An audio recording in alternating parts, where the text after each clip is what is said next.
Net effective rent is one of the most important numbers in commercial real estate, and in this video I'm going to make sure you fully understand what it is and how to calculate it. I'm also giving you a free calculator you can use to quickly calculate the NER and also go through how to use it in this video. If you're already comfortable with the differences between net rent and operating costs, then skip this next part and jump forward to that section. Let's first do a refresher on how commercial rents are calculated. This is an important step as it plays a crucial role in calculating the NER. The majority of commercial properties have two quoted rates. The first rate you'll see is called either the base rent or the net rent, and it'll likely be quoted as a cost per square foot per annum.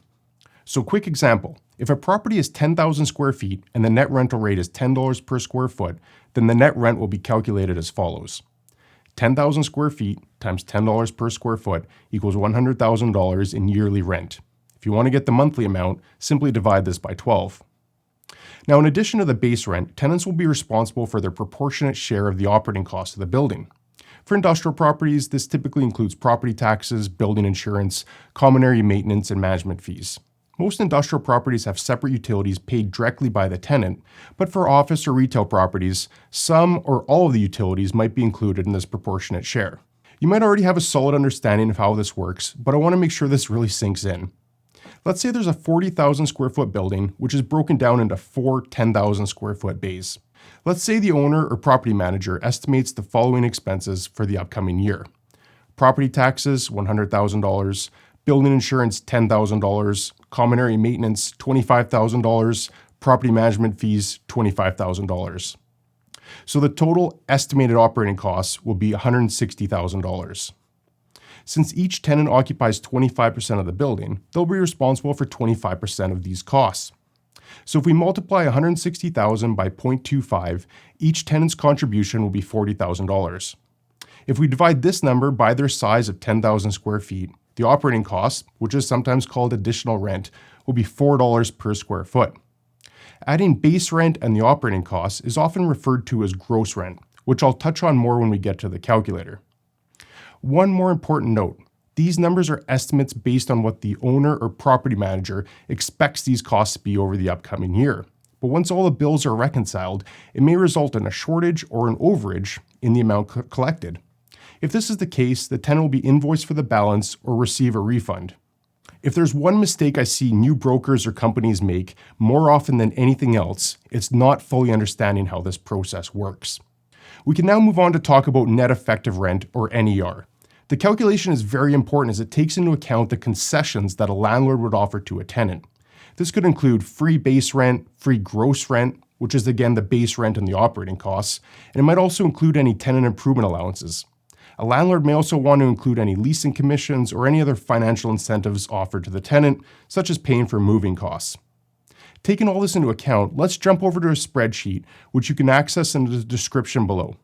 So I designed this spreadsheet that it will automatically populate as we start going through there, and you want to make sure you only enter into these blue cells as the other cells have formulas in there. But let's just put in sample property for right now. Let's say we've got a 10,000 square foot building. Let's say we're looking at a 5-year term. And you could see that this actually will automatically populate in there. If I change this to an 8-year, it'll adjust there. If I change it to a 2-year, I'll shorten it there. It's all conditional formatting in the formulas in there. So let's say 5 years for the lease term. Tenant improvement allowance, let's say they're going to offer a $10,000 TI. And let's say the leasing commissions were also $10,000. So the next part you want to come into is fill in the net rental rate. And I've left this open because there's quite often escalations in lease rates. If you want, you could just drag this over and you'd have the $10 per square foot for the whole term. But there's also the ability to have escalations in here. So let's go through that. We'll just put in $1 per square foot per year. You'll see that it'll calculate the yearly rent in there. The next part, you want to come in and add the operating costs. So same thing, you can put some escalations in here if you think this is going to go up. Let's just say it goes up 50 cents a year over the 5 years.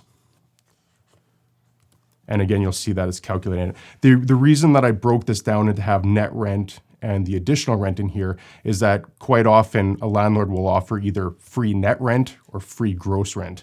So below that, you can include when they get that free rent. It's not always guaranteed that that free rent will be in the first year. It might be a month per year for the first few years. It might be a free month in year 4. It could be any random thing. So you can calculate in here when it is. So let's say they're getting 2 months of free gross rent at the beginning, and let's say they're getting a month of free net rent in years 2 and 3.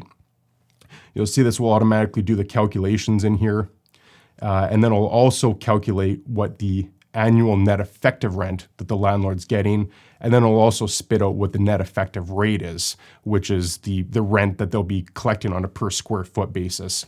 So it's a very intuitive calculator. It's super simple to use if you just enter in all this information as it is.